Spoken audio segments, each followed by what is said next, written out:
Bismillahirrahmanirrahim. Alhamdulillahirabbil alamin. Nahmaduhu wa nasta'inuhu wa nastaghfiruh. Wa na'udzu billahi min shururi anfusina wa min sayyiati a'malina. May yahdihillahu fala mudhillalah wa may yudlilhu fala hadiyalah. Asyhadu an la ilaha illallah wa asyhadu anna Muhammadan abduhu wa rasuluh. Allahumma salli ala Muhammad wa ala ali Muhammad kama sallaita ala Ibrahim wa ala ali Ibrahim wa barik ala Muhammad wa ala ali Muhammad kama barakta ala Ibrahim wa ala ali Ibrahim fil alamin innaka Hamidum Majid. Rabbi shrah li sadri wa yassir li amri wahlul 'uqdatam min lisani yafqahu qawli. Amma ba'd. Alhamdulillah, kita bersyukur kepada Allah dapat lagi bersama-sama untuk kita meneruskan kelas pengajian kita berkenaan dengan tafsir. Dan kita alhamdulillah sampai ini kepada ayat 229 surah Al-Baqarah. Ini kita sedang bincangkan berkenaan dengan aturan Allah Taala bagi ahli ihwal kekeluargaan dalam Islam. Mana kita kata Islam ini meliputi segala urusan kehidupan, bukan setakat ibadat khas sahaja, bahkan ibadat am. Itu yang kita katakan sebagai apa? Aturan hidup yang dalamnya ada kebaikan untuk kita, ada ketenangan bagi kita. Allah Ta'ala aturkan dan juga tetapkan. Mana yang tak ditetapkan, contoh macam tak diletakkan ketetapan Allah Ta'ala, maka terpulang pada kita untuk uruskan macam mana. Contoh macam kenderaan, nak beli kenderaan jenis apa, buatan Jerman ke mana, tak kira pakailah, asalkan duit halal dan juga barang berkenaan manfaat. Okey. Tapi bila berkaitan tajuk berkenaan dengan hal ehwal rumah tangga, hal ehwal kemasyarakatan, perundangan dan sebagainya, di sini datangnya apa ketentuan dan ketetapan Allah Subhanahu Wa Taala. Ni banyak orang tak puas hati bila sebut berkenaan agama, aturan Tuhan. Saya kata teologi teokrasi,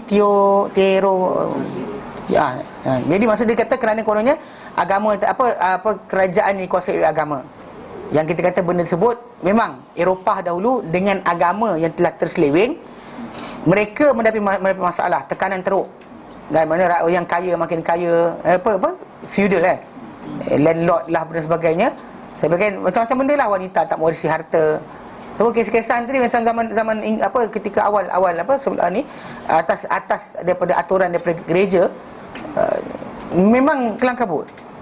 Dan bahkan bila diajarkan, bahkan di situ timbul tajuk berkenaan dengan agama ini candu masyarakat, candu rakyat untuk terus menerima apa saja yang dibuat oleh kerajaan yang ada. Jadi bila benda tu gagal dan mereka buat revolusi menolak gereja, dengan Renaissance berlaku di Eropah dengan dahsyatnya, sampai keluar satu mazhab baru, Kristian, itu Protestan. Still a Christian, they protest. Still a Christian but protesting everything that Allah Ta'ala turunkan.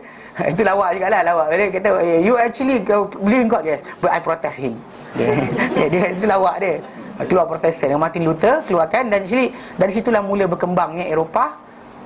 Dan bahkan lepas tu lah mula zaman penjajahan kolonial, start keluar hantar pergi cari negara baru lah, sibuk pasal rempah lah dan sebagainya kononnya. Tapi in the end benda tu adalah asas dia kepada geram atau nak berdendam balik kepada kekalahan mereka di dalam perang salib. Kita dapat masuk dah ke sana. Jadi diorang buat usaha ke seluruh tempat lain, umat dunia, umat Islam tak dapat tanah tu, dia pergi tempat lain. Itu cara mereka sebenarnya. Dan akhirnya apa yang kita tahu sekarang lah, sampaikan sebahagian anak umat Islam ni diracuni pemikiran mereka, menyangka bahawa tinggalkan agama anda akan maju. Tinggalkan agama anda akan maju. Tinggalkan agama anda akan dia dapat segala-gala apa yang anda nak.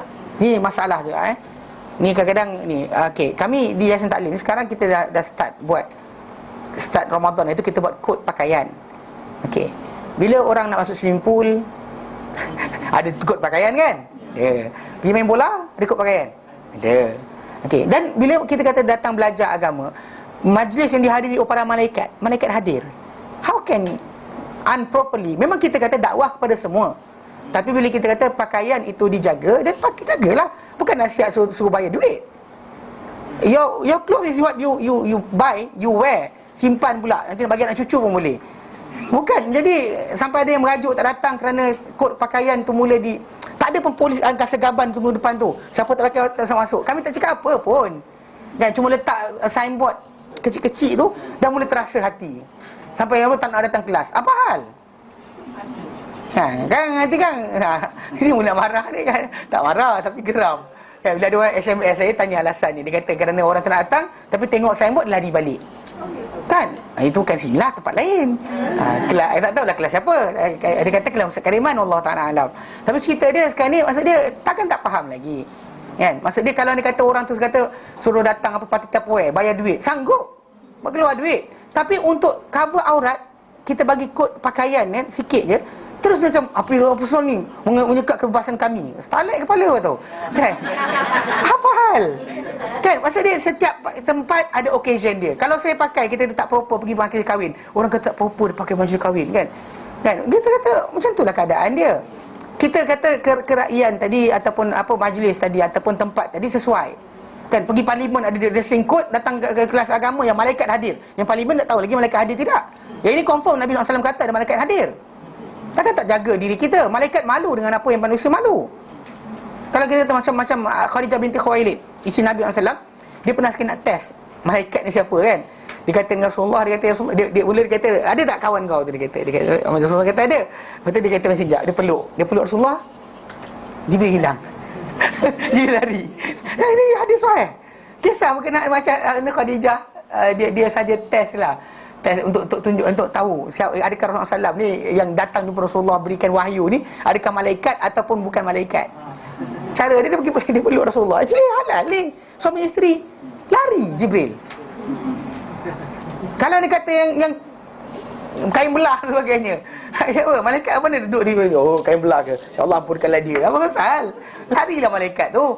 Itu je cerita dia. Kita kata dengan meningkatnya tahun pengajian kita makin tambahkan kita kata apa kita punya peningkatan dalam amal kan. Bahkan amal tadi bukan setakat itu, takut kita pada Allah Taala, bimbang kita tidak menepati syarat-syarat tadi. Jadi kita ambil berjaga-jaga, bukan kita wajibkan pakai pundah Bahkan kalau kita kata kalau ikut daripada separuh ustaz yang agak-agak strict, perempuan pun dia tak nak tengok depan ni, pergi ikut dewan lain, lelaki je depan ni, tahu tak?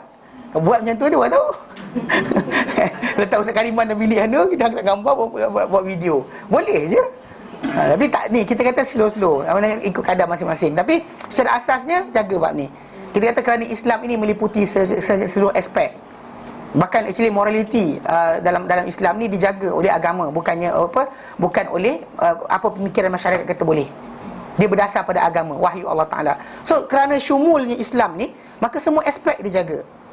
Maka pakaian kita, pertuturan kita, pandangan mata kita, semua sekali. Bahkan yang sekarang kita bincangkan berkenaan apa? Tajuk perkahwinan. Kita bincang itu berkenaan dengan golongan yang diceraikan, kalangan wanita ni menanti diri mereka untuk apa? Untuk apa? Tahan diri mereka berkahwin lain selama 3 kali suci atau kali haid. Dan tadi Allah untuk mereka menyembunyikan apa dalam perut mereka. Mana sama ada untuk memanjangkan tempoh, dengan kata mengandung, saya kata mengandung, ataupun dengan apa? Tipu. Kata dah habis haid dah, tak ada haid. Dan cepat sangat keluar lari daripada suami berkenaan pun tak boleh juga. Kalau mereka beriman dengan Allah di akhirat, kerana kita kata itu kembalinya urusan ni kepada diri mereka sendiri. Dan dalam masa sama suami tadi berhak untuk mengembalikan mereka ke dalam jagaan apa bawah suami tersebut dalam keadaan itu jika mereka nakkan perdamaian. Jika tidak, macam wanita tadi rasa suami dia akan seksa dia, dan dia bawa kes ke mahkamah supaya dihentikan suami tersebut untuk rujuk, bahkan fasakh. Dia minta fasakh terus. Okey, dan untuk wanita ni tadi dan sebut sini seperti hak yang kena ke atas mereka dengan baik, suami kena tunaikan. Yang macam Ibn Abbas radhiyallahu anhu, dia kata aku bercantik untuk isteri macam mana aku nak isteri cantik untuk aku. Itu makna adil. Mana untuk wanita tadi hak berkenaan. Tapi dalam sama lelaki kata wanita ada satu darjat lebih. Satu lebih Allah Ta'ala berikan. Sehingga sebab itu terimalah benda berkenaan. Allah Ta'ala aturkan. Aturan Allah Ta'ala bagi kita bagi kesinambungan keluar-keluaran tadi kekal. Ini syarat dia. Syarat Allah Ta'ala letakkan. Baik, hari ini kita sambung Pasal hari tu akhir ayat yang kita baca itu, bila sebut berkenaan dengan suami tadi boleh merujuk balik isteri tadi dalam keadaan sebut jika mereka inginkan berdamai. Maka ada yang mengatakan bahawa tajuk tersebut limited kepada 2 kali cerai saja, bukan kali ke-3. Mana kalau ikutkan original. Jadi ada separuh tu kata ayat tadi dikhususkan ataupun diterjemahkan itu. Tapi macam jumhur mufassirin menyatakan salah pemahaman tersebut. Bahkan sebenarnya itu hukum asal. Maknanya dalam tajuk hari itu, mana cerai berapa kali pun tak kisah. Satu sekali cerai pun asal masih dalam iddah, maka boleh suami terujuk. Maka datanglah ayat berikut ni untuk membataskan tentang tajuk berapa kalikah cerai yang boleh rujuk. Dalam ayat yang sebelum ni 228 tak ada cerita berapa kali cerai yang boleh rujuk. Dalam ini diterangkan. Pasal bahkan ayat ini datang berikutnya. Allah menyatakan, A'udzu billahi minasyaitonir rajim. At-talaqu marratan. Fa imsakum bima'rufin aw tasrihum bi ihsan. ولا يحل لكم أن تأخذوا مما آتيتموهن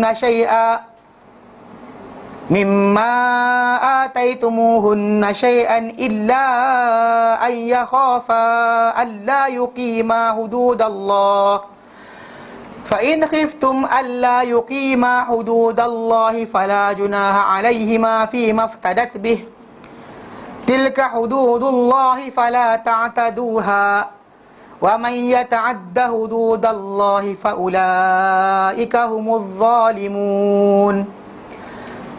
Fa in talaqaha fala tahillu lahu min ba'du hatta tankiha zawjan ghairah. Fa in talaqaha fala junaha 'alayhima ay yataraja'a in zanna ay yuqima hududallah. Wa tilka hududullahi yubayyinuha liqaumin ya'lamun. Ayat yang mulia ini, ayat ni yang datang ni, mulia ini mengangkat sebagai mengangkat hukum kepada apa yang di atasnya keadaan sebelum daripada Islam atau awal Islam. Awal Islam. Mana apa hukum awal Islam itu diangkat dengan ayat ini.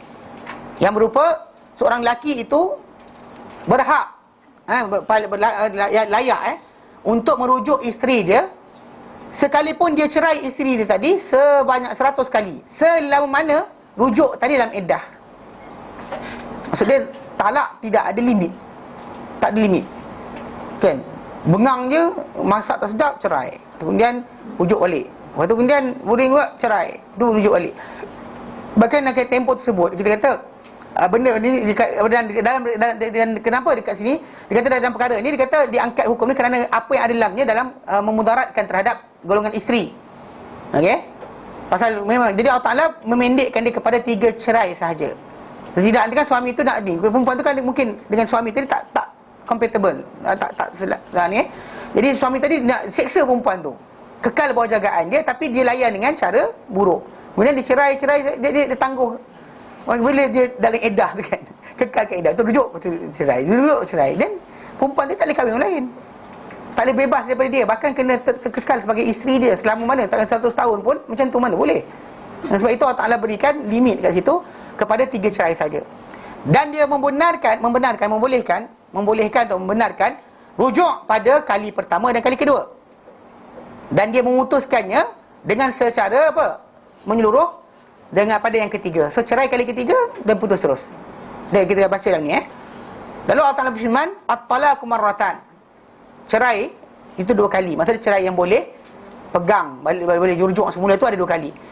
Kemudian fa imsakum ma'rufin. Maka lepas daripada cerai kali kedua tu, lepas cerai kali kedua, maka peganglah dengan elok. Kalau tidak pun lepaskan dengan baik. Lepaskan dengan baik. Maksudnya putus terus, tak ada akan kahwin lagi kecuali kalau perempuan tu ada hukum dia nanti. Diriwayatkan oleh Abu Dawud daripada Ibn Abbas radhiyallahu anhu. Okey, diriwayatkan oleh Abu Dawud daripada Ibn Abbas radhiyallahu anhu. Wa al-muqtallaqatu yatarabbasna bi anfusihinna thalathata quru. Dan wanita-wanita yang diceraikan menanti tahan diri mereka daripada berkahwin selama 3 kali haid atau kali suci. Wala yahillahunna ayyaktuna ma khalaqallahu fi arhamihin. Dan tidak halal untuk mereka menyembunyikan apa yang Allah ciptakan dalam rahim-rahim mereka. Okey, dan Ibn Abbas kata, dan itu adalah bahawa dahulunya seorang lelaki dahulu apabila dia menceraikan isteri dia, dialah paling layak untuk merujuk isteri dia semula. Sekalipun dia ceraikan bila kali ketiga ke pun boleh lagi rujuk. Dan 3 kali cerai pun boleh rujuk. Bahkan yang kita sebut tadi 100 kali cerai pun boleh rujuk lagi. Lalu dimansuhkan, dipadamkan hukum tersebut. Okey, lalu dengan firman Allah Taala, At-talaqu marratan. Cerai itu aja 2 kali. Cerai mana? Cerai yang boleh anda rujuk balik ada 2 kali saja. Okey, ayat berkenaan. Dan diriwayatkan hadis ni oleh Imam An-Nasa'i rahimahullah. Baik, diriwayatkan juga oleh Amr bin Humaid dan Tabari serta Ibnu Abi Hatim daripada Hisham, dari bapa dia. Beliau berkata, Dahulunya seorang lelaki paling layak, berhak untuk merujuk isteri dia sekalipun dia cerai isterinya sebanyak mana yang dia kehendaki, selama mana dalam iddah. Dan seorang lelaki di kalangan Ansar telah marah isteri dia, dan dia berkata, demi Allah, aku takkan ambil engkau, dan aku takkan pisah engkau. Maksud dia, bersama tidak, pisah pun tidak. Dia sumpah dengan nama Allah Ta'ala. Gantung, tak bertali lah. Jadi katanya tu, aku takkan ambil engkau, dan aku takkan cerai, aku pisah engkau. Lalu perempuan berkata, wa kaifa dzalika, macam mana boleh jadi macam tu? Jadi dia kata apa? Dia kata, aku akan cerai, utalliquki fa idza dana ajaluki raja'tuki. Bila dia kata aku ceraikan kau, bila dah hampir dekat-dekat dengan tempoh iddah kau, aku rujuk kau. Kemudian aku cerai kau. Bila aku datang pula tempoh untuk kau punya turun habis balik, aku cerai kau lagi. Lalu disebut perkara tersebut kepada Rasulullah sallallahu alaihi wasallam, diceritakan kepada Rasulullah sallallahu alaihi wasallam berkenaan dengan kata-kata lelaki tersebut. Maka Allah Ta'ala pun turunkan at-talaqu marratan. Cerai ni hanya 2 kali saja. Kalau kali ketiga tu, hukum yang akan disebut lepas ni. Okey? Okey? Lalu maka orang ramai pun ketika tu mulalah ambil kira berkenaan dengan talak. Okey? Mana siapa-siapa yang dah cerai atau tak cerai, semua ya kelang kabut. Semua jaga. Kalau tidak, semuanya tidak kisah berkenaan dengan cerai banyak mana. Kalau tidak semua, sekarang semua fikir. Kalau cerai je fikir 10 kali. Fikir banyak kali untuk sebelum cerai. Dan bahkan kita kata macam konteks berkenaan dengan cerai dalam haid adalah bukan cerai yang dituntut dalam Islam. Bahkan seorang lelaki itu sebut kalau cerai bini dalam haid, rujuk balik dan pegang sampai disebut bersih dalam keadaan dia tak sentuh, baru dah diceraikan. Jadi pasal dalam tajuk cerai dalam Islam ni adalah mesti berlaku dalam bersih yang tidak disentuh isteri tersebut. Kalau disentuh isteri tersebut, salah. Isteri tu haid, salah. Tak kena kena faham. Ini konteks cara yang Nabi SAW ajarkan. Itu cerai yang dituntut oleh Allah SWT. Memang kita kata benda ni adalah di antara cara untuk, kalau dia ajar betul-betul, cara untuk mengurangkan kadar perceraian di kalangan umat Islam sebenarnya. Memang kita kata tak sesuai, berpisah, itu memang Allah Ta'ala izinkan. Tak ada masalah. Tak ada sebenarnya cerai itu benda abghadul halal ilallah. Benda halal paling dibenci Allah Ta'ala adalah cerai, tak? Itu benda tu hari-hari dhaif dan sebagainya tak dipakai untuk gunakan benda ni. Dhaif untuk dipakai untuk bagi hujah, bagi menyatakan tak boleh cerai, salah. Dan benda tu kalau dah tengok muka macam nak bunuh orang kan. Yang bini tengok lelaki menyampah dekat tikam perut, yang bini lelaki tengok bini, maka cara paling baik supaya mereka tak sakit jiwa dan gila, pisah. Betul. Tak, manusia ni ada keadaan kita kata sakit jiwa. Sakit jiwa tengok muka geram. Kan last sekali tengok muka geram, jadi masalah. Penyakit hati tu akan bertambah-tambah. Last sekali anak jadi mangsa. Faham tak? Jadi dengan sebab itu sebut Islam anjurkan cerai ini boleh. Sebab apa? Sebab dia halal. Tak ada yang kata haram. Bahkan para sahabat Nabi SAW pun ada berlaku perceraian dan sebagainya. Jangan macam gagal ke perkahwinan kerana tak. Habis para sahabat bercerai juga, ada mereka gagal. Tak pun. Kan kita kata benda tersebut bukan masalah gagal, bukan masalah lulus. Ia masalah kenapa? Kalau dia tak boleh bersama dia, tak ada compatibility, tinggalkan, tak ada masalah. Dia bukannya benda tu macam habis lah kiamat. Tak kiamat pun. Bahkan syurga neraka seseorang tu bukan berkait dengan cerai atau tidak. Bukanlah seorang wanita diceraikan oleh suami dia, dia terus masuk neraka. Yang suami yang cerai bini dia takkan jumpa bidadari, tak ada. Faham tak? Benda tu tak ada jaminan kat situ. Kalau tidak ada keserasian, maka berpisah itu tidak dilarang dalam Islam. Tapi tajuk dia sebelum nak pisah tadi ada syarat-syarat dia. Antaranya yang kita sebutkan. Mana perceraian tadi nak dibuatkan, lelaki itu kena cerai bini dan sentuh yang dalam cerai yang keadaan suci tak disentuh. Bukan dalam keadaan haid. Kalau kata dalam 2 keadaan tadi kena rujuk balik. Dan keadaan iddah kena tinggal dalam rumah yang sama. Bukan rumah berasingan. Kalau tidak pun suami tadi kena provide everything. Dan pun iddah berkenaan. Jadi dan actually cerai itu hanya ada inilah yang kita sebut sebagai 2 kali saja cerai yang boleh rujuk. Baik, faham okey. Dan telah diriwayatkan oleh diriwayatkan hadis ni oleh Ibnu Mardawih daripada Hisham bin Urwah, daripada Urwah bin Zubair. Urwah bin Zubair daripada Aisyah radhiyallahu anha. Dan disebut kisah tadi macam tu juga. Hisham bin Urwah Urwah bin Zubair bin Awam. Ni anak Asma, cucu Asma lah. Hisham tu cucu Asma. Urwah tu anak Asma. Asma binti Abi Bakrin, kakak Aisyah. Okey, baik. Okey, dan diriwayatkan oleh Imam Tirmizi secara mausul, kemudian dia diriwayatkan secara mursal. Mursal maksud dia limited kepada kata-kata tabi'in, tak sampai pun kepada sahabat Nabi, tak sampai kepada Rasulullah SAW. Dan ini yang sahih disebut oleh Ibn Kathir, dan diriwayatkan juga oleh Hakim, okey, dalam keadaan mausul, bercantum sanad sampai Nabi SAW. Dan dia kata apa? Dia kata sahihul isnad. Kisah sahih sanad dia. Sanad dia adalah sahih sampai kepada Rasulullah SAW. Maksudnya ini yang kita kata, macam kisah ni kita sebut tentang Nabi. Bila kita sebut satu benda tentang Nabi, kalau benda tu tak sampai pada sahabat Nabi SAW, untuk cerita tadi, berhenti pada tabi'in contohnya, okey, maka benda tu dikira sebagai mauquf. Dikira sebagai mursal. Kalau berhenti pada para sahabat saja, dipanggil mauquf. Mana para sahabat punya fatwa dia panggil mauquf. Tapi kalau dia kata para sahabat sebut Nabi je, dipanggil sebagai marfu'. Faham Okey, kalau dia kata berhenti pada tabi'in saja, mursal. Mursal maksudnya tabi'in kan tak tengok Nabi, tapi dia dengar cerita, mungkin dia sahabat, mungkin tidak. Tapi kita kata kalau dia kata memang dia kata sahabat Nabi cerita, kan, maka actually benda tersebut akan relate pada Nabi lah. Tapi kalau dia kata dia tak sebut sahabat Nabi, macam contohnya kisah tadi riwayat yang awal tu, dia kata daripada Hisham bin Urwah, daripada Urwah bin Zubair. Yang ni tak jumpa Nabi. So, jadi putuslah. Kecuali dia kata Aisyah kata, baru cantum. Atau dia kata Asma kata, mak dia kata, dia baru cantum. Kalau tidak, dia kira mursal. Mursal Dan mursal ni actually kalau macam dalam Muwatta Imam Malik, banyak mursal yang Imam Malik pakai. Imam Malik pasal mungkin ada sebahagian tabi'in tu di sisi thiqah, untuk dikatakan takkan cerita benda tu kecuali Nabi SAW yang kata.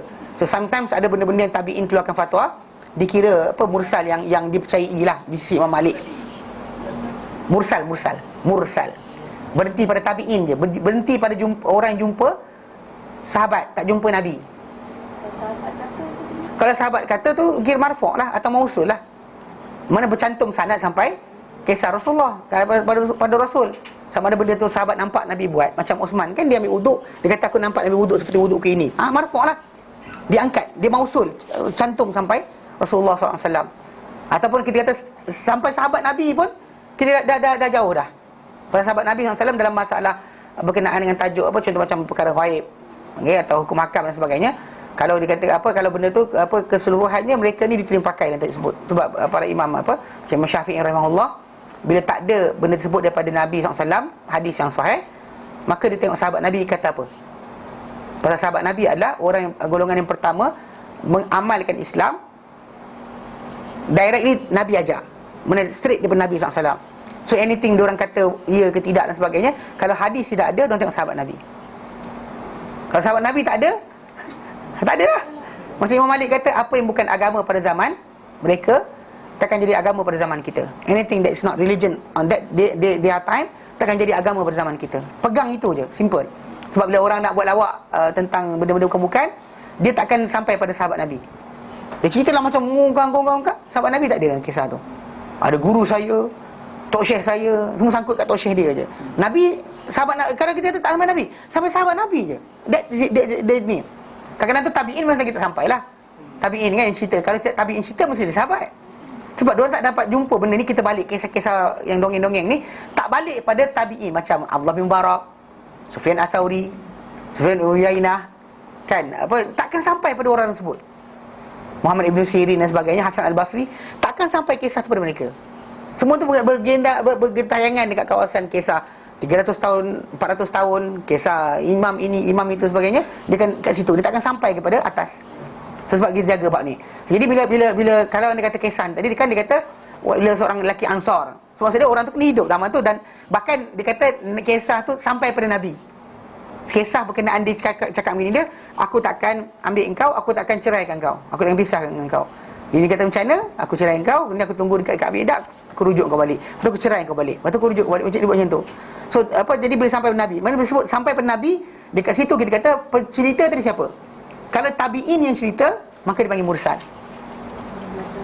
Kalau sahabat marfu' lah, atau mausul dipanggil, bercantum ataupun diangkat kepada Nabi SAW. Mana sanad tu sampai. Kalau kata stop pada kisah tadi daripada apa? Pada tabi'in bagi mursal. Mursal okey. Maka disebutkan itu at-talaq marratan, talaq dua kali. Allah Ta'ala nyatakan fa imsakum bima'rufin. Maka lepas tu adalah pegang dengan baik ataupun tasrih, bebaskan dengan elok. Maksud dia bila dia ceraikan kali pertama, diceraikan isteri tu kali pertama atau kali kedua, maka anda mempunyai pilihan ketika itu. Selama mana iddah dia kekal, anda boleh di antara untuk apa? Kita dalam tempoh cerai dua kali tu, cerai pertama, cerai kedua tu, boleh bila bermasa untuk apa? Kembalikan dia, isteri tadi, kepada anda, dengan niat untuk mengelokkan keadaan dengannya dan buat baik kepadanya, ataupun untuk meninggalkan dia sehingga apa? Habis iddah dia. Maka dalam tempoh apa? Maka maksud dia apa, dalam tempoh cerai dua kali tu, boleh orang tu ada pilihan untuk ambil balik isteri tadi ataupun lepaskan dengan baik. Okey? Maksud dia apa, dia antara untuk ataupun meninggalkan isteri tersebut sehingga habis iddah, lalu dia terputuslah daripada kamu, dia kata. Dan kamu lepaskan ikatan dia dengan buat baik kepada dia dan tidak menzalimi dia daripada haknya sesuatu pun, dan tidak buat keberatan kepada dia. Tak ada kunci dalam rumah ke tinggal padahal mungkin kau, dia kata. Dia sini tak boleh kan, geram sangat dengan bini tersebut, tak boleh. Tu sebab kita kata apa, benda-benda macam ni kita kata jaranglah kita kata yang bercerai apa, cerai baik dia panggil. Cerai dengan baik ni payah. Ini mesti gaduh dulu. Gaduh pula keluarga masuk campur sekali, habis. Dan kita kata maksud dia keluarga tu mendamaikan, bukannya menggaduhkan lagi. Maksud dia kalau dia kata ada timbul tajuk daripada apa, daripada sesuatu aspek. Tak tahu Malaysia ni masalah sikit. Ada kenegerian punya kenegerian. Tahu kenegerian? Memang dia tu orang sekian. dia akan ada tambahan.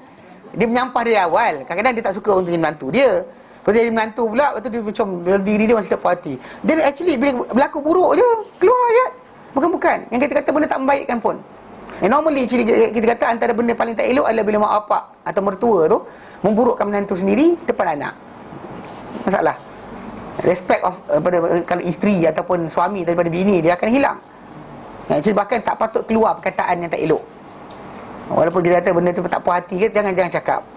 Kan macam kita mengapikan anak kita, kan seorang apa, ibu bapa tu, dia cakap benda bukan depan anak dia tentang menantu dia, seolah dia mengapikan supaya anak dia supaya pisahlah dengan suami kau tu. Tanpa ayat yang nyata. Faham tak?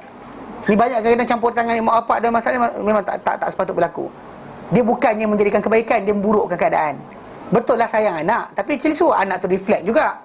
Kan betul ke? Yelah, memang saya tak basuh baju, memanglah saya tak sekian. Tapi yang itu lah contohnya. Janganlah kita kata memanglah saya tak layan dia, tapi tak kalah.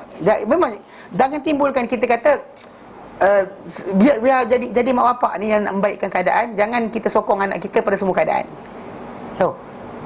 Anak gaduh, dia dah biasa buat dah. Anak gaduh dengan cikgu pun, cikgu salah, anak dia betul. Jadi bila anak dengan suami pun, suami salah, anak betul. Kata macam tu, kalau bini isteri salah, anak dia betul. Dia jadi macam tu. Dia actually benda salah. Tak boleh.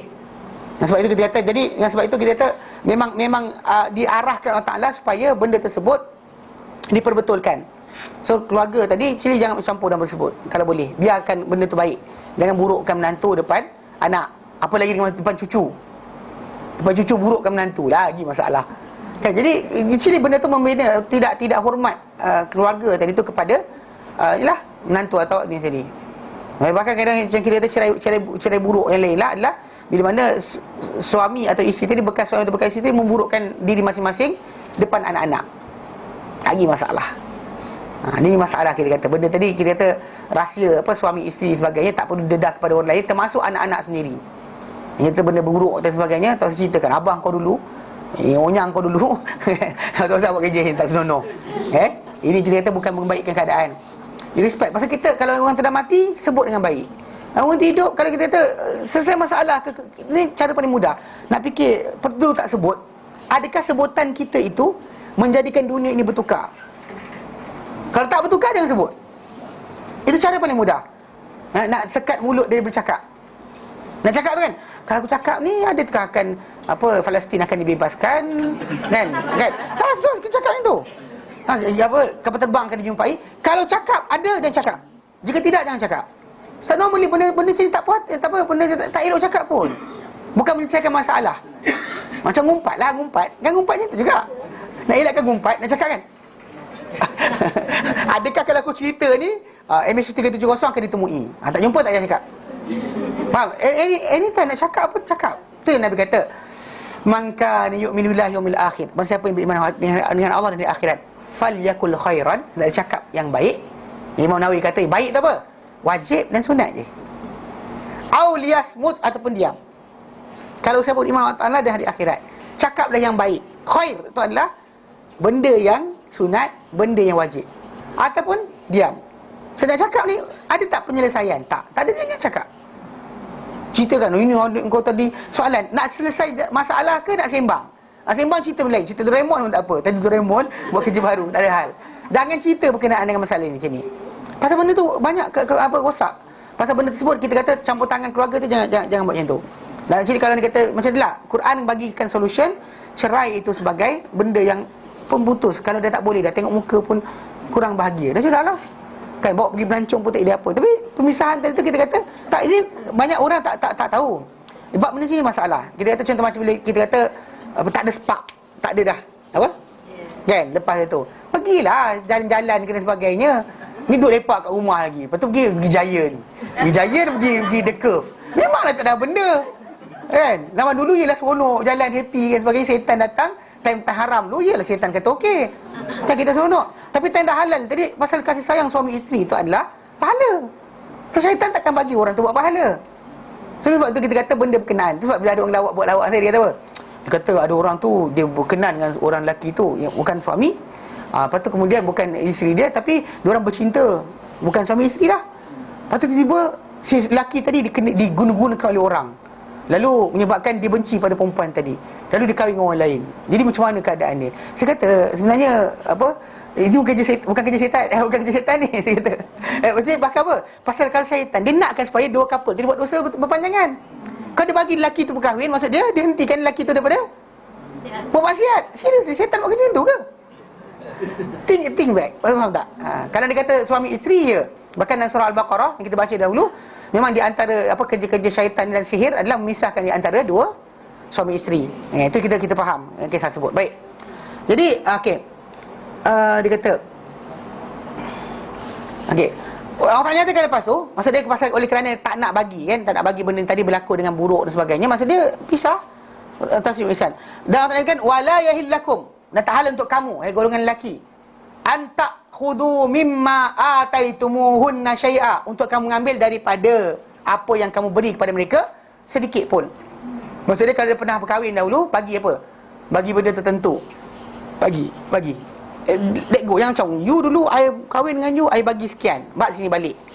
Itu lepas ni sebut ada tajuk berkenaan dengan panggil apa, khuluk. Yang ini bukan. Yang ini kalau dia kata tu, maksud dia suami tadi ceraikan, jangan ambil apa benda pun daripada isteri sebut, daripada apa yang dia telah diberikan.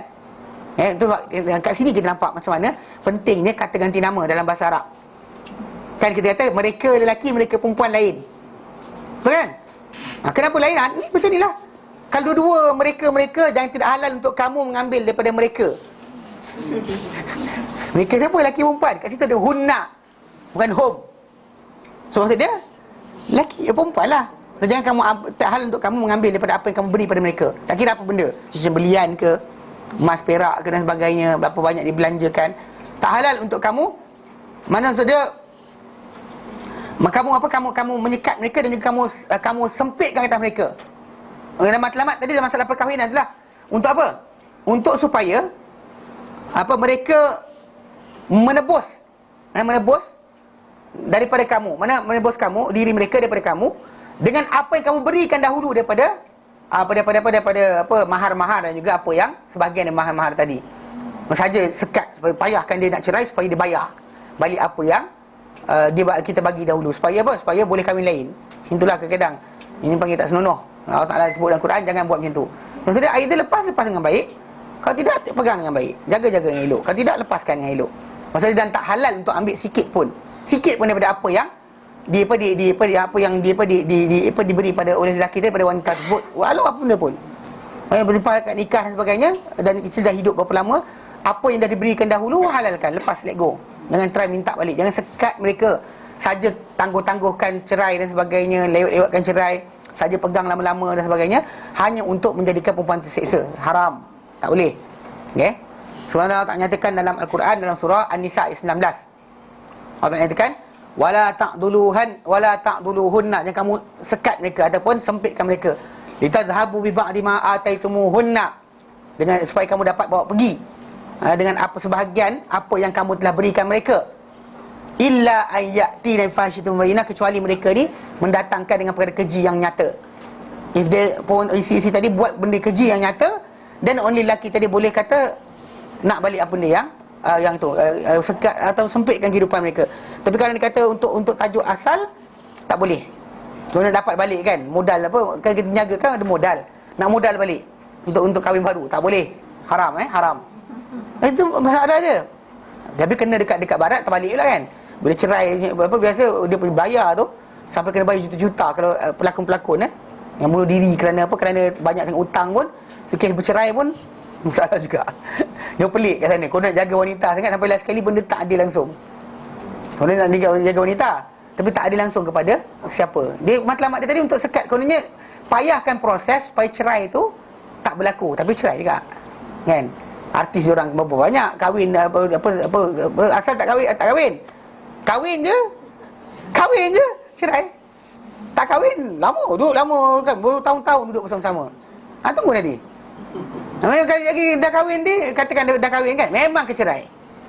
Itu normal dalam masyarakat mereka. Itu pelik tu, pasal apa? Bila dah kahwin, walaupun kita kata agama yang salah pun kan, kahwin itu adalah halal.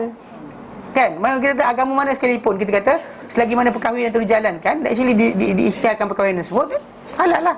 Memang isteri yang sah. Dia kata cara hidup mereka tu akan jadi betul. Tapi bila tak kahwin, kan, happy je, gaduh-gaduh pun baik. Tunggu nanti. Mana-mana yang pelakon yang kahwin tu tak lama, sekejap je. Kahwin je, besok lusa tak ada dah. Kan? 6 bulan, 3 bulan dan sebagainya. Baik. Dia kata, adapun jika memberikan wanita tersebut sesuatu daripada diri dia sendiri, by herself, dia kata nak bagi, ambillah sebahagian daripada apa yang bagi pada saya untuk perkahwinan tu, ambillah separuh, ambillah sekian. Saya tak nak, dia kata. Okey, kalau dia nak berikan macam tu, maka tak mengapa. Kalau tak nyatakan dalam surah An-Nisa ayat keempat, fa in tibna lakum an syai'in minhu nafsan fakulu minhu hani'an mari'a. Dan jika wanita isi kamu tadi tibna lakum, rasa bagus untuk kamu, jiwa mereka rasa okey nak bagi pada kamu sesuatu daripada apa yang kamu beri pada mereka, fakulu hani'an mari'a, maka makanlah dia dengan senang dan juga nak puas, tak ada masalah. Makanlah dengan senang hati, tak ada masalah. Surah An-Nisa ayat keempat. Okey, jadi itu yang kita kata yang dituntut dalam masalah pemberian tu tadi. Maksudnya cerai itu ataupun iddah tadi bukan cara untuk kita seorang lelaki tadi menyempitkan hidup isteri dia. Maksudnya kalau pegang dengan baik atau lepas dengan elok. Kalau dia kata dah cerai pula, janganlah pula sempitkan dia supaya kamu boleh dapatkan balik duit apa yang kamu kerjakan letak dahulu untuk ni. Untuk dia cerai dah, geram, ambil balik. Terus cerai. Takkan ceraikan. Tapi tak sentuh dan sebagainya, tak ada tak layan dengan baik. Sedangkan dalam tajuk ni, seorang isteri boleh berhak memang untuk tuntut daripada mahkamah syariah supaya putuskan hubungan perkahwinan mereka. Walaupun suami dia tak nak cerai sekalipun, boleh dipisahkan. Jadi jangan salah faham. Bila ada orang kata macam mana ada kuasa, mana ada cerai tangan suami. Betul. Tapi kalau ketika kemudaratan berlaku, maka mahkamah boleh campur. Mahkamah boleh pisahkan di antara dua suami isteri kalau sekiranya kemudaratan tu berlaku. Okey. Adapun jika bersengketa di antara suami isteri berkenaan dan tidak melaksanakan si isteri tadi dengan hak-hak si suami tersebut, dan dia benci suami tersebut dan tak mampu untuk buat hubungan dengan suami tersebut, maka untuk dia ketika waktu itu bolehlah untuk dia menebus diri dia daripada suami tersebut dengan memberikan dengan apa yang diberikan oleh lelaki tersebut kepadanya. Mana anything yang lelaki tadi bagi pada dia sebagai mahar, boleh pulangkan balik. Dan tidak ada sebarang kesalahan ke atasnya dalam memberikan benda tersebut. Dan tidak ada juga kesalahan kepada lelaki tersebut untuk menerima benda berkenaan. Ni panggil khuluk, dipanggil. Jadi bila seorang isteri tadi memang tak boleh laksanakan tugasan dia sebagai isteri pada suami tersebut. Dan bahkan actually kalau dia teruskan juga perkahwinan tadi, dia akan apa? Menderhaka pada suami dia dengan apa? Dengan dahsyat. Bahkan kita tak ajak tidur, tak ada, semua sekali lah. Dan benda tadi menyebabkan dia tambah berdosa. Maka itu sebab kenapa salah seorang wanita yang datang jumpa Rasulullah SAW untuk khuluk ni, dia kata, ya Rasulullah, dia kata, aku tidak kata pada sahabat kau sebagai wanita elok, tapi aku tak nak kufur dalam Islam. Aku dah Muslim, tapi aku kufur. Mana ingkar dalam melayan suami. Sehingga sekali diminta. Lepas tu Nabi kata dengan dia, Ataruddina alaihi hadiqatahu, kau nak pulangkan balik pada dia kebun dia, ini bagi kau sebagai mahar. Dia kata ya. Nabi kata pada lelaki berkenaan, ambil balik, ceraikan dia 1 talak. Nabi suruh macam tu. Arahan Nabi pada lelaki berkenaan, ambil balik tamak kebun kau. Dia kahwin bagi kebun. Bagi kebun sebagai mahar. Jadi Nabi kata dengan dia, kau nak pulang balik tak? Dia kata ya. Dia kata pulang balik. Engkau ambil, kemudian ceraikan. Mana itu dia kata bentuk ini, mana isteri tadi dengan betul dia kata tak boleh nak buat apa dah. Ini keadaan di mana kalau dia tengok muka pun tak rasa ni. Tak rasa nak layan dah. Dan tak payahlah. Mana pasal kalau dia kekal dalam keadaan kufur tadi, dia berdosa. Dan si suami tadi macam tu juga, bila tengok keadaan tadi dan isteri tu macam tu dah keadaan dia, dan belas kasihanlah pada isteri tersebut dan lepaskanlah. Sebab kalau dia terus pegang dan isteri tersebut, dia kata I don't care. Pasal kadang-kadang ada orang tu dia tak nak perceraian tu berlaku sebab takut orang kata perkahwinan dia gagal, dia bukan seorang lelaki, saya tak boleh kawal wanita contohnya. Dan dia rasakan diri dia kurang jantan kot, Allah alam. Tapi benda tadi menyebabkan masalah pasal dalam perbuatan tersebut menyebabkan siksaan pada wanita itu. Tak boleh. Dia tak boleh paksa wanita tersebut dengan perkara sebat, rotan sebagainya. Kau layan aku sekarang juga. Sebat tak boleh. Kan? Kalau berlaku pada orang setiap hari macam tu, dan kita kata siapa yang seronok? Dia balik rumah untuk marah bini. Yang bini pula bila dia balik tu menyampah tengok muka dia. Lari untuk kunci dalam bilik. So apa berlaku? So perpisahan tadi adalah lebih baik. Dan dalam konteks ini dibenarkan untuk wanita tadi panggil apa? Khuluk. Tebus talak dia dengan cara memulangkan semula apa yang diberikan oleh suami tersebut kepada dia dalam tempoh selama mana kita panggil perkahwinan terbuat, apa yang dikerahkan sebagai belanja, serahkan balik. Biasanya dah mahar lah. Mahar makan harian tu tak dikira, pasal itu di antara tanggungjawab yang dia kena tunaikan lepas menjadi isteri. You makan nasi lemak tiap-tiap pagi sehingga setengah. Selama kita kahwin 3 tahun. Kira mana boleh tu, kan? Jadi kira hanyalah mahar.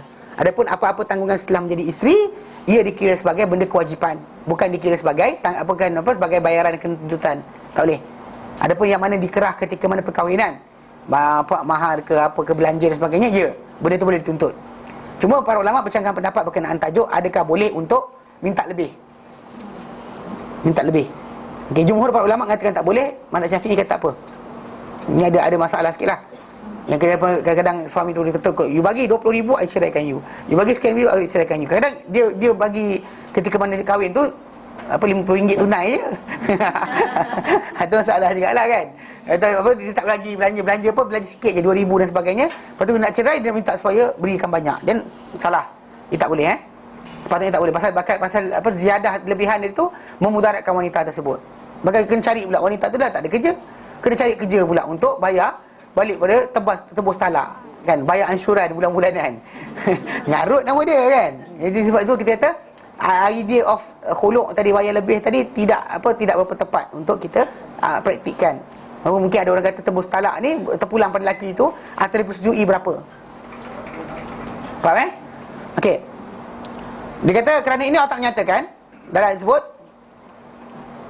wala yahillakum an ta'khudhu mimma ataitumuhunna syai'a, dan tidak halal untuk kamu mengambil daripada apa yang kamu telah berikan mereka sesuatu pun, melainkan illa an yakhafa alla yuqima hududallah, kecuali dibimbangkan bahawa kalau dikekalkan perkahwinan tadi tidak ditegakkan batasan-batasan Allah Ta'ala ke atas lelaki tadi atau wanita tadi tidak tertegak. Dan dekat situ baru datang timbul tajuk benda ni tak apa untuk diambil. Fa in khiftum alla yuqima hududallah, jika kamu bimbang takut bahawa tidak akan mereka ni ditegakkan dan mereka ni batasan-batasan Allah Ta'ala, fala junaha alaihima, maka tak salah ke atas mereka berdua fi maftadat bihi, bagi apa yang dia tebus dirinya. Wanita tadi iftadat bihi, tebus dirinya dengan benda berkenaan. Mungkin inilah kita kata apa sajalah. Mungkin ni kat sini yang jumhur yang dalam mazhab Syafi'i pegang, mana apa dia nak tebus dirinya dengannya, wanita tadi nak tebus diri dia dengan benda tersebut, anything is can. Pasal dia kata ma. Apa yang bila apa yang tu tak limited kepada apa yang diberikan ketika perkahwinan saja. Ni tajuk je lah perbahasan. Tapi kita kata dalam mudaratkan wanita tadi, jadi selagi tak ada duit tak kena cerai. Lepas tu suami tak layan. Lepas tu kemudian benda tu kekal itu, dan dia pula kufur, ingkar dalam melayan. So berkekal dengan dosa selama mana lagi benda tu kekal. Ini masalah. Adapun itu tajuk sekiranya memang kita ni. Adapun sekiranya tidak ada untuk dia sebarang uzur, alasan lalu dia minta untuk dibebaskan daripada suami tersebut, maka diriwayatkan Imam Ahmad daripada Sauban Maulana SAW, beliau berkata dalam sabda Rasulullah SAW, ayyuma imra'atin sa'alat zawjaha talaqa, mana-mana wanita yang minta pada suami dia cerai, fi ghairi ma ba'sin, dengan tanpa sebarang alasan, tanpa sebarang sebab, faharamun alaiha ra'atul jannah, maka tidak halal untuk dia bau syurga. Ni hadis ni dia Imam Ahmad, Baihaqi, Hakim, Ibn Majah, sahihkan beliau Ibn Khuzaimah. Okey. Ni hadis ni tanpa sebarang alasan. Kita kata pasal tu sebab kenapa kita tajuk ni sebelum perkahwinan reject awal. Lepas perkahwinan kita kata dapat alasan kenapa untuk cerai dan bagi tahu. Pasal kalau untuk suami tadi macam kita sering sebut, untuk suami cerai bini tak perlu sebut sebab pun tak apa. Tapi kalau dia kata untuk isteri minta suami ceraikan, dia kena bagi tahu alasan kenapa. Kan sebab tak layan ke, sebab asyik hilang ke, tak balik rumah ke, kan sebab outstation saja ke, kena bagi tahu. So that actually kalau dia kata benda tu memang kita kata ada alasan yang munasabah dan diceraikan. Bahkan kalau suami tak nak ceraikan, mahkamah boleh ceraikan. Kalau suami tak nak ceraikan, mahkamah akan ceraikan. Lepas tu kita kata kena jaga bab ni. Jadi dengan sebab itu wanita tersebut kena nak minta cerai, bagi tahu alasan. Satu, atas sebab ni. Kedua, kerana apa? Kerana untuk supaya jangan ada wanita lain terkena nasib yang sama apa dia kena. Kalau contoh macam suami tadi suka pukul bini, dan masuk dalam kes mahkamah, suami tu suka pukul bini, dan orang tahu kes tersebut, bila orang nak ambil jadi menantu, fikir dua kali. Ni ada kes tu, kes apa? Kes pukul bini. Then stop dulu. Atau kes gila ke? Kau kes macam orang yang kata minta suami gila, tahu? Ada kes-kes yang tu, suami sewel. Sebelum kahwin nampak macam elok, belajar silat tapi benda, balik-balik jadi gila. Kan? Sila betul, ada macam tu. Yang kes macam ni lah, kes-kes ni. Ada kes yang ada mana kisah lah sepupu belah bapak saya punya, tak tahu siapa-siapa, tapi ada orang tu, dia time nak kahwin dengan adik kawan ni, adik sepupu bapak saya ni kot. Saya tak tahu dia pangkat apa. Saya tahu dia datang rumah, biasa ada rumah je. Tapi pangkat dia apa tak tahu. Saya jarak jauh sangat. Saya nombor 13 14 orang adik-beradik. Ini 13. Jadi yang atas-atas mungkin kenal, saya tak kenal. Jadi salah seorang ni datang rumah sekali. Dia mengadu pasal ipar dia yang dululah pergi nak kahwin dengan adik tu, pergi buat hujan-hujan tunggu berpokok dan sebagainya lah. Tapi lepas kahwin dia sewel sikit. Kan saya patah jadi bini dia. Dari bini dia pukul saya patah. So jadi dia macam ugut bini dia sebagainya, dia gila sikit. Kan dia mengamalkan ilmu pelik-pelik, kan dia gila kejap. Kan. Jadi ketika tu sambil bini tak keluar rumah, tak boleh dan sebagainya pasal kes tadi. Jadi biasalah jumpa bapak saya hantar abang saya. dapat lah cerita detail ni kali cerita. Tapi cerita dia dapat ni balik, dan lepas tu dia fasah lah. Pasal actually benda tersebut yang kita kata alasan kenapa. Kadang-kadang lepas kahwin baru tahu gila dia, minta cerai. Tak masalah. Dia tak aib. Jangan kata macam ayubis lah kau kena jayakan juga perkahwinan ni walaupun dia gila. Dia such thing, tahu tak? Dan Islam tak ada. Ini salah dalam Islam kita kata. Kadang-kadang kata ada kesilapan dan sebagainya, bagi tahu. So that jangan nanti akan datang orang tak tahu kisah berkenaan dengan suami itu apa perangai dia.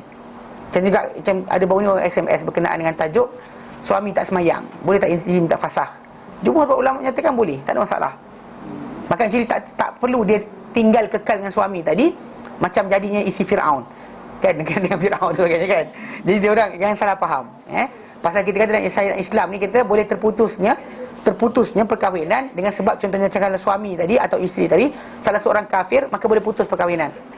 Boleh putus perkahwinan boleh terputus perkahwinan. Jadi cuma masalah kerana dalam mazhab Syafi'i tidak menyatakan orang yang tak semayang tak kafir, walaupun sebenarnya hukum bunuh. Dalam mazhab Syafi'i memang tak kafir orang tersebut. Kalau dia tinggalkan solat kerana malas, bukan kerana kata solat tak wajib, tapi kerana tak diajarkan, kurang ni sebagainya, maka tak dikatakan kafir. Tapi orang tersebut dipanggil oleh mahkamah, ditanya kenapa tak semayang, disuruh semayang, dinasihat suruh semayang, diberikan tempoh, tak semayang juga, bunuh. Dalam mazhab Syafi'i bunuh. Bukan, ini masalah kalau itu. Jadi kalau dibawa lelaki tadi itu ke mahkamah, itu akan dibuat oleh mahkamah. Dalam mahkamah syariah, ya, orang tu akan disuruh bertaubat dan suruh solat. Tak solat juga bunuh. Sebab apa? Mengambil kepada kedudukan perbuatan Abu Bakar radhiyallahu anhu memerangi orang yang tak bayar zakat. Sebab once benda ni dibiarkan, dia akan spread. Faham tak? Dia spread. Dia akan tak semayang, semua tak semayang. Saya tak ada benda. Macam tak bayar zakat lah. Macam zaman Abu Bakar radhiyallahu anhu, orang tak nak bayar zakat. Kan ikutkan orang kata, kami dulu bayar pada Rasulullah punya doa untuk kami adalah ketenangan. Doa engkau bukan untuk ketenangan untuk kami. Alasan dia pakai surah Taubah ayat 103. Allah kata, khudh min amwalihim sadaqatan. Ambil hai Muhammad daripada harta mereka sedekah yang tutahhiruhum, kau sucikan mereka, wa tuzakkihim, dan kau bersihkan mereka dengan sedekah tadi. Wa salli alaihim, dan doakanlah ke atas mereka. Inna salataka sakanun lahum, doa engkau adalah ketenangan bagi mereka. Doa engkau bukan ketenangan untuk kami, so kami tak nak bayar, dia kata. Tahu bakal keluarkan tentera. Ini yang kita kata macam zaman sekarang ni, apa, bila Abu Bakar keluarkan arahan tu, dia seorang. Sebenarnya ramai para sahabat tak setuju. Majoriti para sahabat tak setuju untuk pergi serang kampung yang masih lagi semayang. Hatta Umar adalah di antara yang memula bercakap, mereka semayang lagi. Abu Bakar kata, demi Allah, kalau mereka sekat aku bukan unta, tali unta yang dia bagi pada Rasulullah SAW tahunan ke, dia sekat tali unta, aku perangi mereka di atas perkara tersebut. Demi Allah, aku akan perangi siapa-siapa yang misahkan solat dengan zakat.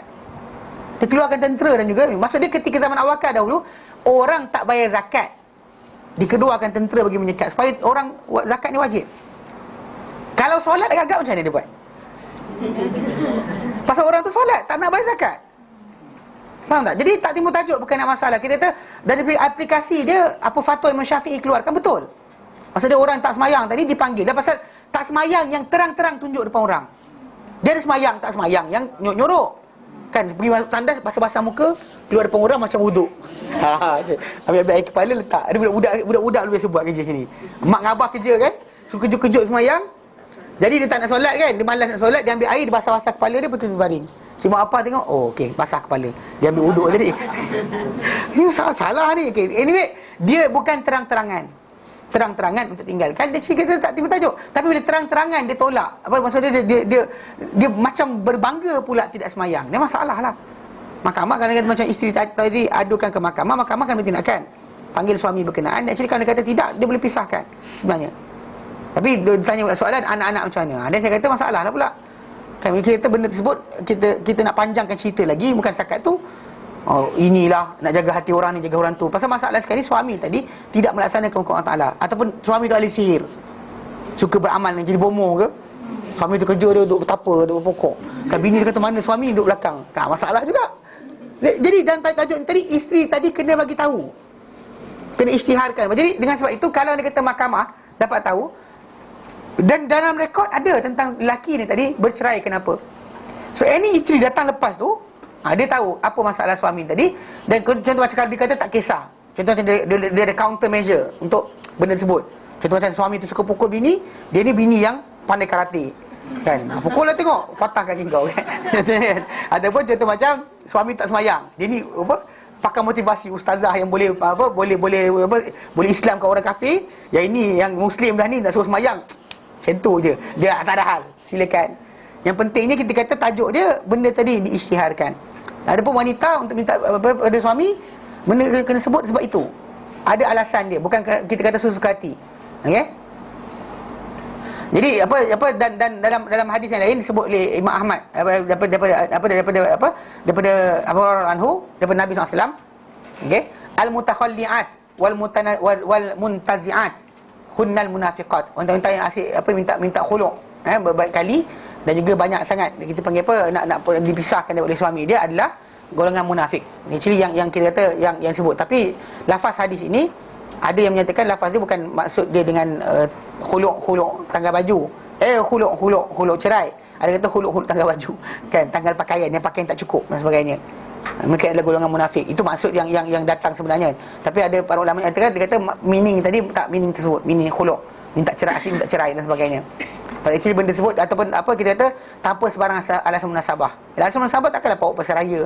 Tak pergi pasal raya je minta cerai. Kan dapat tak nak makan aiskrim je minta cerai. Enggak masalah, jenuh juga. Jadi konsep dia benda tersebut kena bagi tahu kenapa. Okey. Jadi tapi dan tak salah untuk mereka kalau dia kata tak boleh dah. Tak boleh nak tegakkan. Contoh macam isteri tadi, suami tadi pernah lafaz kata-kata yang menyebabkan dia tak boleh nak maafkan lagi dah.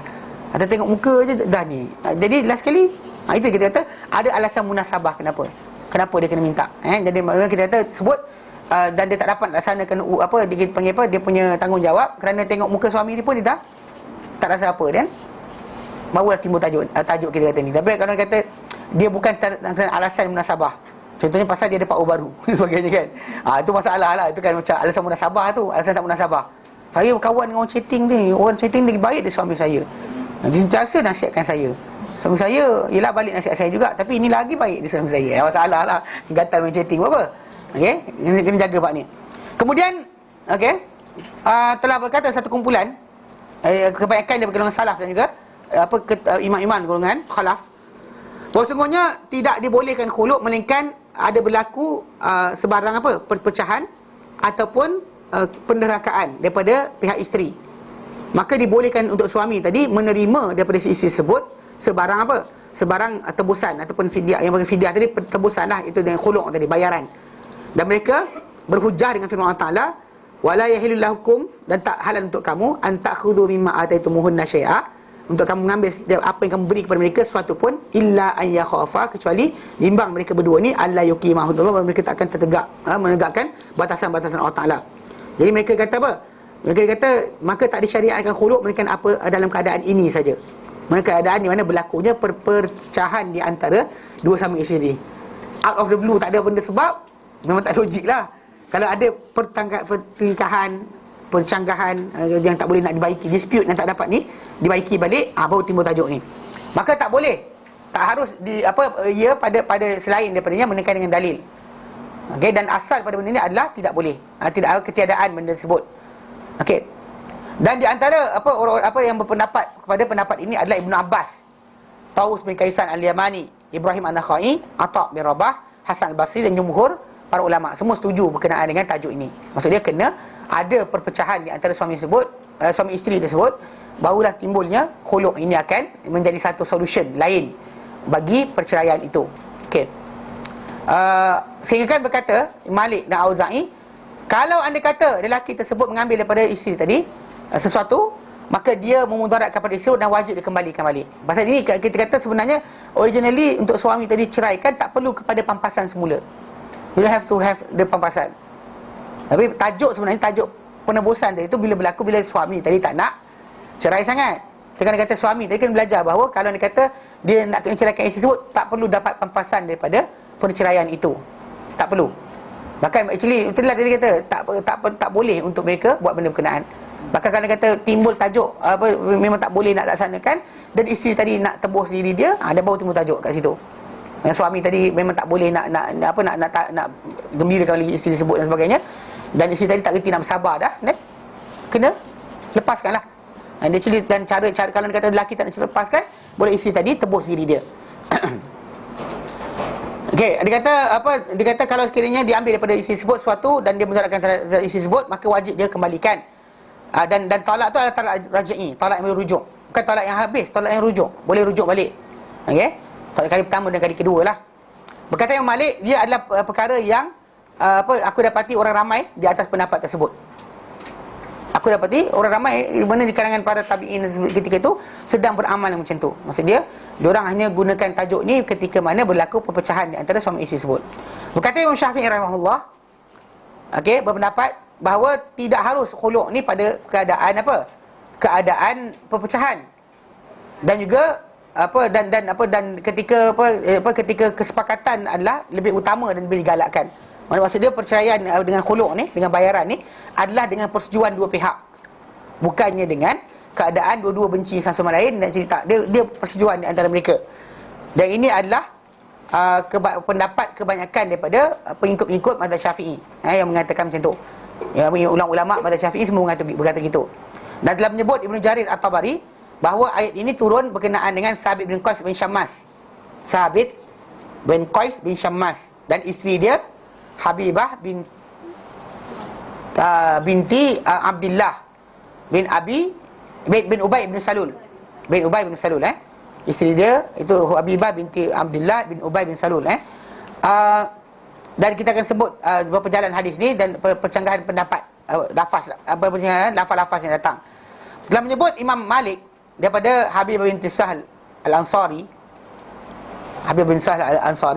bahawa dia dahulu berada di bawah Thabit bin Qais bin Syammas. Dan bahawa Rasulullah SAW telah keluar,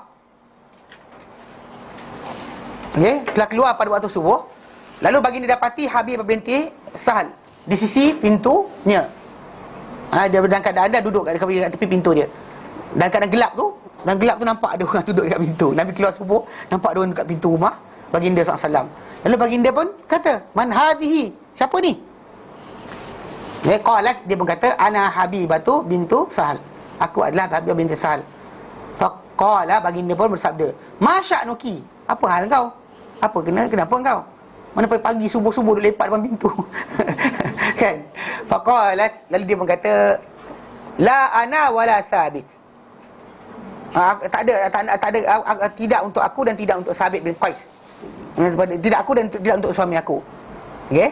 Mana engkau kena uruskan di antara aku dengan suami aku. Kita orang ada dispute lah, maksud dia.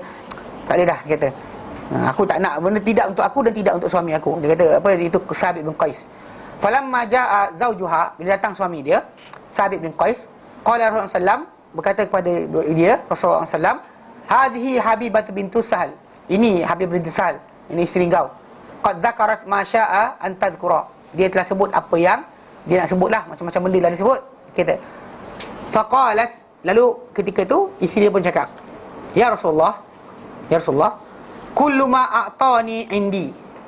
Okey, semua benda yang dia bagi aku ada pada aku. Mana ni? Mana itulah aku nak pulang balik. Apa benda yang dia beri pada aku tu? Inilah dia. Ada pada aku sekarang. Faqala bersabda Rasulullah sallam, "Khudh minha." Ambillah daripada isteri kau ni. Fa akhadha minha wa jalasat fi ahliha.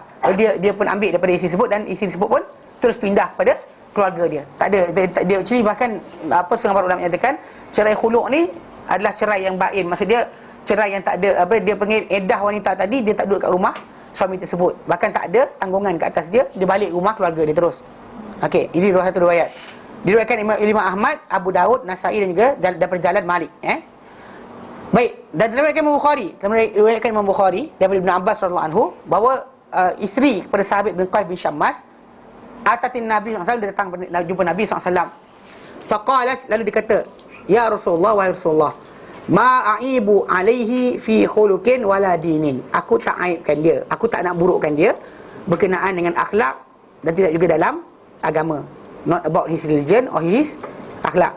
Dia jumpa Nabi, dia cakap itu. Dia kata, aku tak nak aibkan dia berkenaan sekian-sekian.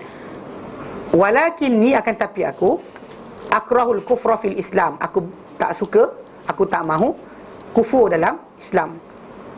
Qala Rasulullah SAW, "Atrudina alaihi hadiqatahu." Kamu nak pulangkan tak kepada dia kebun yang dibagi pada engkau untuk kahwinan lu? Qala na'am, dia kata ya. Qala Rasulullah bersabda Rasulullah SAW, "Aqbilil hadiqata wa talliqha tatliqah." Terimalah kebun tu semula, kebun kau tu, wa talliqha, dan ceraikanlah dia satu cerai. Nabi arahkan pada Thabit bin Qais supaya ceraikan bini dia. So arahan Nabi tadi macam tu. Nabi katakan dia, kau nak pulang balik. Okey. Diriwayatkan oleh An-Nasai. Demikian juga diriwayatkan oleh Imam Bukhari daripada jalan Ibnu Abbas radhiyallahu anhu pada sebahagian riwayat tadi, riwayat yang datang, bahawa dia berkata, "La utikuhu." Mana aku tak mampu, aku tak sanggup dengan dia. Maksud dia marah sangat. Dia tak suka sangat dengan suami ni sampai dia kata aku tak mampu nak dengan dia, aku tak mampu menghadapi dia dah. Maksud nak hadap muka pun tak nak dah, dia kata. Dan ini adalah di antara hadis-hadis yang datang Imam Bukhari dalam bentuk ini, dia seorang je riwayatkan, tak ada pada riwayat yang lain. Okey, diriwayatkan Imam Abu Qasim Al-Baghawi daripada Ikrimah, daripada Ibnu Abbas, bahawa Jamilah binti Salul. Jamilah tadi, kisah yang tadi tu Habibah ni Jamilah pula binti Salul. Atatin Nabi, datang kepada Nabi SAW. Faqalat, tadi Sahal. Okey. Sahal, ni Salul. Okey, ni Jamilah binti Salul. Atatin Nabi, datang kepada Nabi SAW. Faqalat, dia kata, wallahi, demi Allah, ma'atibu ala Thabit bin Qais bin Syammas. Mungkin di gelaran dia kot. Ada orang perempuan mungkin nama panggilan ini, panggilan itu. Pasal wanita sama. Pasal tadi daripada nama yang panjang tadi kan kita sebut Abdullah bin Ubay bin Salul. Kan Habibah. Tapi kat sini dia sebut dengan Sahal. Kat sini nama dengan Jamilah. Jamilah Dia kata wallahi ma'atibu ala Thabit bin Qais, tapi suami nama sama. Suami the same name Itu dia kata kenapa Ibnu Katsir bawakan semua riwayat tadi supaya kita tengok nama yang berlainan, lafaz yang berlainan, supaya kita dapat keseluruhan pengertian. Dia kata telah diriwayatkan, dia kata demi Allah ma'atibu ala Thabit bin Qais bin Syammas fi dinin wa khuluqin. Aku tak nak kata apa komen ataupun nak ulas dia ataupun nak sebut dia, nak mengaitkan dia berkenaan dengan agama ataupun akhlak. Walakin ni akan tapi aku akrahul kufra fil Islam, aku tak mahu kufur dalam Islam. Wala utiquhu bughdan, aku tak mampu nak menghadapi dia sebab marah sangat. Benci lah, tengok muka dia benci. Lalu faqala Nabi sallallahu alaihi wasallam, sabda Nabi sallallahu alaihi wasallam, taruddina alaihi ma saqa, engkau nak pulangkan balik kepada dia apa yang dia bawa kepada engkau, beri kepada engkau sebagai mahar. Qalat na'am, berkata wanita tersebut ya. Fa amara Nabi sallallahu alaihi wasallam ayakhudha minha ma saqa wa la yazdad. Lalu Nabi perintahkan dia untuk ambil daripada wanita tersebut apa yang dulu dia usahakan untuk kahwin dengan wanita tersebut, dan juga wala yazdad, dan jangan lebih, jangan tambah. Ni yang saya kata jangan tambah tadi kan. Jangan tambah. Mana ambil apa yang dia bagi saja. Kalau taman-taman, kebun-kebun, kalau rumah-rumah, itu saja, nothing more. Pulangkan balik. Okey. Manakala dia kata dalam keadaan, tapi kalau dia kata dalam kaedah yang apa macam apa Inggeris punya, yang ataupun US punya tak pulangkan balik. Kan ambil lagi ada kan. Dalam ni tak ada. Mana dalam keadaan macam ni, perpisahan nak dibuat, dia pulangkan balik apa yang tu saja. Mungkin suami tadi tak nak ceraikan, so di situ timbul tajuk pulangkan balik apa yang diberi pada oleh suami tadi. Dia kata tak boleh dah. Dia tengok suami dia tak rasa, dia rasa marah. Allah Ta'ala apa suami dia buat, apa suami dia kata. Tapi cerita dia macam dia katalah, dia kata dia tak burukkan suami dari segi akhlak atau agama, tapi dia tengok suami tu dah tak ada rasa benda dah, rasa makin marah. So jadi Nabi kata kau nak pulangkan balik tak? Dia kata ya. Nabi kata pada suami tadi ambil dan ceraikan, jangan lebih. Dan dalam riwayat Ibn Bardawih daripada dan Ibnu Majah, hadis ini dengan sanad yang elok, yang betul sanad yang bagus.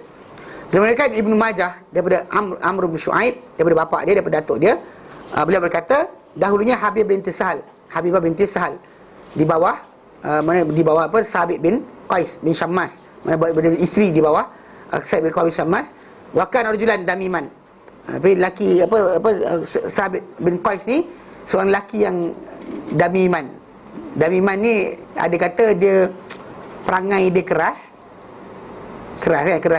hati lah, yang tak lembut dan sebagainya. Ada kata damiman actually macam dungu lah. Allah Ta'ala mana satu. Tapi kita kata mungkin yang dimaksudkan mungkin dia ni tak reti nak layan isteri kan, macam gitulah macam tu, cakap gitu kan. Lalu berkatalah isteri wanita tersebut, faqalat ya Rasulullah, wahai Rasulullah, wallahi laula ma khafatallah idza dakhala alayya basaktuhu fi wajhi. Dia kata demi Allah, dia kata Rasulullah, kalau tidaklah kerana takutkan Allah Ta'ala, ketika dia masuk jumpa aku, mesti aku pukul dia aku ni empas kat muka dia kata. Marah sangat dengan suami dia tadi. Okey, kerana perangai ke, kerana mungkin pastilah perangai damiman tu, yang kita sifat yang ada pada dia tadi, damim tu menyebabkan tak suka suami isteri daripada dia. Lalu Rasulullah SAW bersabda, ataruddina alaihi hadiqatahu, kau nak pulangkan kepada dia kebun dia. Qalat na'am, berkata si tadi ya. Faraddat alaihi hadiqatahu. Okey, maka dia telah pulangkan si isteri dia kepada suami tadi kebun dia. Qala, berkata perawi hadis ni, fa farraqa bainahuma Rasulullah, lalu telah memisahkan di antara mereka berdua Rasulullah SAW. Jadi dalam riwayat yang kita datang tadi, kita tak usah bincang nama, bincang berkenaan dengan tajuk kisah tu macam mana. Kisah yang pertama, dia datang jumpa Rasulullah SAW, dia kata berkenaan dengan tajuk tu tanpa dia ngadulah semua perangai suami dia. Lepas tu Nabi SAW sebut pada suami, pada isteri suami tadi. Dan lepas tu suami, dia kata, dia isteri tadi terus tawarkan, tanpa dia cakap bahawa suami ni ada masalah, kita tak cakap. Dia cuma kata dia datang pagi-pagi subuh jumpa Nabi. Kemudian Nabi kata siapa ni, dia sebut nama dia. Kemudian dia kata apa, dia kata aku dengan sebut suami dia lah. Kemudian dia cerita semua sekali apa benda tentang suami dia. Dan maksud dia bagi alasan. Lepas tu dia bawa barang untuk dipulangkan balik suami berkenaan. Dan dia tahu, dia sini tawarkan. Okay, kemudian yang kedua, lafaz yang kedua tadi, kita kata tanpa sebarang pengaduan berkenaan dengan perangai apa. Bahkan dia cuma datang kata aku tidak mahu kufur dalam Islam, tu je. Aku tak aibkan dia dalam masalah agama atau akhlak atau agama, tapi aku tak nak kufur dalam Islam. So Nabi kata pada dia, kau nak pulangkan balik pada dia apa yang dia taman kebun dia tu. Dia kata ya, Nabi kata ambil, ceraikan satu talak. Nampak? Ada lafaz cerai satu talak. Kemudian yang kita baca yang tadi, yang sebelum tu adalah dia kata dia sebut berkenaan dengan nak pisah sebab dia apa? Dia kata tak ada masalah suami dia pasal akhlak dan juga agama, tapi aku tak boleh tengok muka dia. Just because of her feeling. Tahu tak? Feeling dia tu. Sampai jadi dia kata dia marah dan actually tengok sekali tengok menyampah. Kan? Jadi sampai situ sekali. Dan dekat tersebut Nabi SAW suruh jangan ambil dan jangan lebih. Jangan ambil lebih. Tapi yang lain tadi tak sebut tak lebih atau tidak kan? Yang terakhir, Nabi sendiri yang pisahkan di antara mereka berdua. Nampak? Ada yang lafaz datang, Nabi suruh diceraikan. Ada lafaz datang, Nabi yang pisahkan. Ada yang datang, Nabi kata jangan lebih. Ada yang tak sebut, Nabi kata lebih. Ada yang datang lafaz dengan dia tak sebut suami itu ada masalah apa. Ada datang dengan dia mengadu full, complete set apa suami itu buat. Maksud dia, perasan tak? Riwayat yang banyak tadi itu menyebabkan apa? Di sini keluarnya fatwa para ulama yang boleh lebih ke tidak, ada alasan ke tidak kena bawa untuk bagi alasan kenapa. Pasal sebenarnya macam ni, kalau memang alasan memudaratkan isteri, contoh macam suami terpukul, tak layan dan sebagainya, memang hak isteri tadi minta cerai walaupun tanpa tebus. Tidak tebus, mahkamah boleh pisahkan tanpa sebarang ni. Sekarang contoh macam adakah kita kata kena sebut alasan atau tidak. Jadi riwayat-riwayat yang datang dari itu memberikan kita banyak pendapat para ulama yang kita insya-Allah kita akan bincang kemudian berkenaan dengan tajuk ni. InsyaAllah nanti minggu akan datang kita tak cuti tau. Kan tahu kan? Tak tahu siapa balik kampung Allah alam, tapi kita tak cuti. Kecuali diisytiharkan. Kita kan dah raya cuti lama kat bulan puasa itu. Lupa puasa tu, lupa cuti puasa tak ingat. Kata pasal tak cuti ni ustaz, kita asyik ngaji je kan. Bulan puasa tu cuti lama, raya cuti lama tak ingat. Okey. Faham tengok. Jadi kita akan bincang kemudian berdasar pada keseluruhan hadis tadi, apa hukum para ulama berkenaan dengan tajuk khulu'. Pasal Allah Ta'ala halalkan, benarkan, tapi maksud apakah syarat-syarat dia? Adakah perlu kesepakatan? Macam Imam Syafi'i kata, tak payah kena kesepakatan. Dia kena ada kesepakatan antara pihak tadi. Ada kalau Imam Malik dan jumhur para sahabat kata tak, dia kena ada percanggahan. Diorang tengah konflik tu, ketika itulah yang dihalalkan untuk khulu'. Allah Ta'ala nanti kita bincang kemudian. Baik. Wassallallahu ala sayyidina Muhammad wa sallallahu alhamdulillah alamin. Assalamualaikum warahmatullahi wabarakatuh.